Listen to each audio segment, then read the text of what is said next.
177 दिवसानंतर मुंबईतील चारकोपच्या राजाचं विसर्जन पर्यावरणाचं कारण देत महापालिकेनं गेल्या वर्षी गोराई समुद्रात विसर्जनास मनाई केली होती। जळगावच्या सराफा बाजारात सोन्याच्या दरात 1600 रुपयांची वाढ।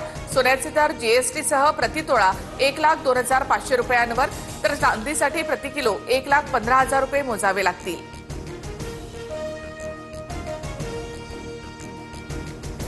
महादेवी हत्तीडीला परत आणण्यासाठी सह्यांची मोहीम। 2,04,000 कोल्हापूरकरांची स्वाक्षरी।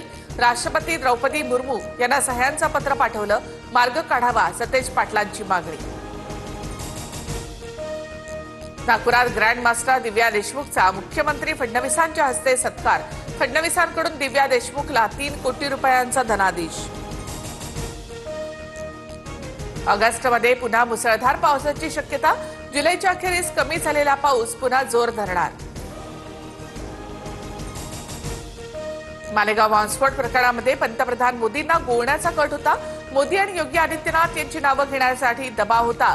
निर्दोष मुक्ततेनंतर साध्वी प्रज्ञा सिंग ठाकूर यांचा खळबळजनक खुलासा।